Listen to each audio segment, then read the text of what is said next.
Someone told me, very casually, that everyone seems to have ADHD nowadays. Like I just announced I was gluten-free, as if an entire generation of people simultaneously decided to fake a neurological condition for fun.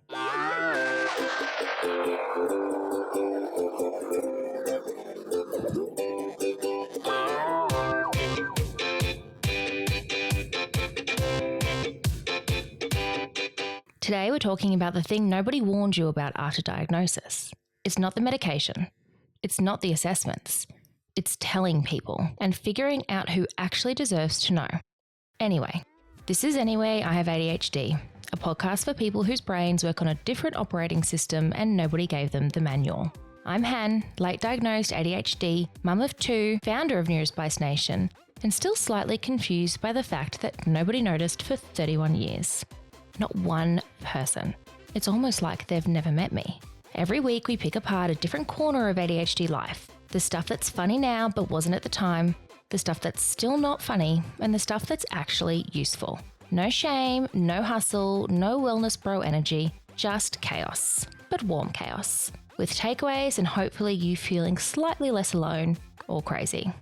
Today, we're talking who to tell, how to tell them, what to actually say, and what to do when someone reacts like you've just confessed to a crime instead of explaining your brain. Anyway, let's get into it. So here's the thing about telling people. You'd think the hardest part is telling them. It's not. The hardest part is what happens after, when they decide they've got opinions about it. When my son's school suggested testing him for ADHD, I thought that was going to be the hard conversation. It wasn't. My family was the hard conversation. They didn't think he needed to know his brain was different. Thought he was too young. Thought maybe we just didn't mention it to him. Like it was a diagnosis you could quietly manage on his behalf without him ever finding out about his own brain. Which, no, absolutely not. He deserves to know how his brain works before he spends 30 years thinking he's just lazy or stupid or broken like I did. And honestly, that's the whole reason I'm doing this podcast.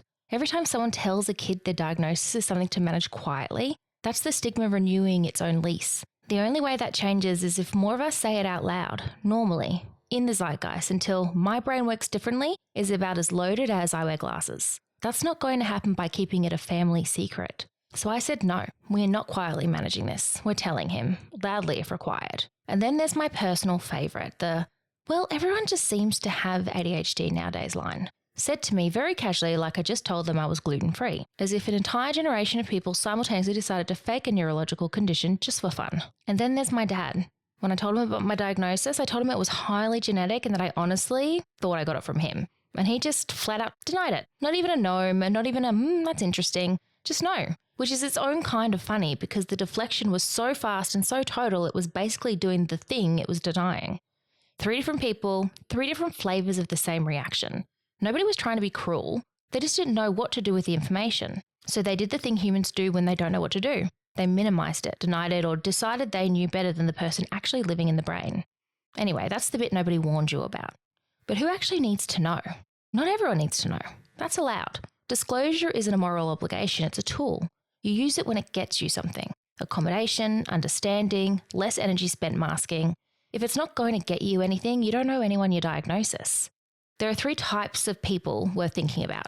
There are those who need to know because your relationship or your work genuinely requires it. A partner you live with or a manager if you want formal accommodations.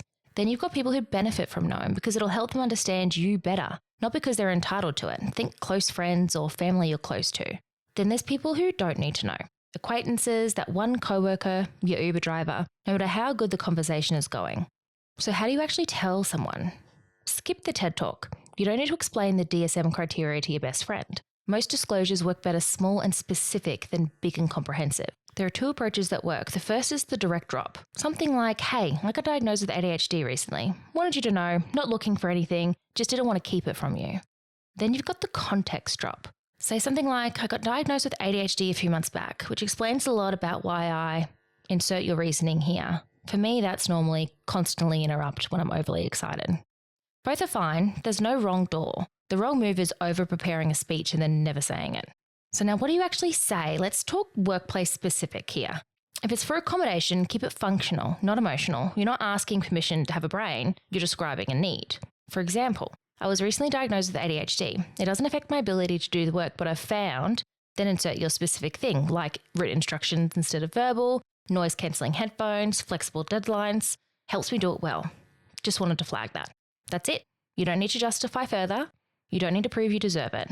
But what do you do when you get pushback? Because pushback happens and it's rarely mean. It's usually just ignorant, which is almost worse because you can't get mad at ignorant the same way. Here are some common reactions and a few quick responses. First one, but you don't seem like you have ADHD.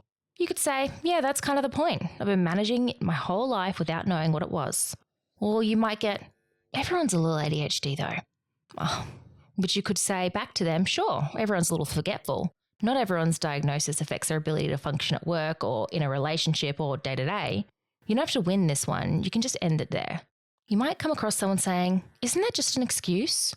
Your response, it's not an excuse, it's an explanation. I'm not asking you to lower expectations, I'm asking for a different way to meet them. And then my favourite, but you're not hyperactive at all. This one's worth actually unpacking instead of just deflecting.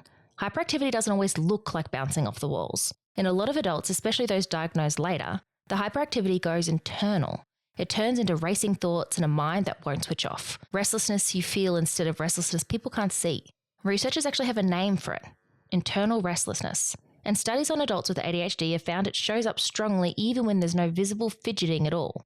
So the answer isn't, well, I'm secretly hyper too, it's my hyperactivity isn't in my body, it's in my head.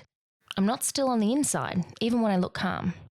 If you get a reaction that's just silence or a weird look, you don't have to fill it, let it sit. Not every disclosure needs a resolution in the same conversation. The through line here is you don't need to convince anyone your brain is real. You're not on trial. If someone reacts badly, that's information about them, not a verdict on you. Let's talk about family disclosure. This is the harder version. Workplace disclosure is transactional. Family disclosure is emotional. It comes with history attached. People don't just react to the diagnosis, they react to what it means about them. When it's about a child, they say something along the lines of they're too young or they don't need to know. This one usually comes from love, wrapped around a bad instinct. The fear is that labeling a kid will limit them. The reality is the opposite. A kid who understands how their brain works gets decades ahead of the thing that you didn't get until you were an adult. Here's a little script. They don't need to know every clinical detail, but they do need to know that their brain isn't broken. It just works differently. That's not a burden to give them. Not telling them is what leaves them thinking they're lazy or stupid, which in fact is what happened to me.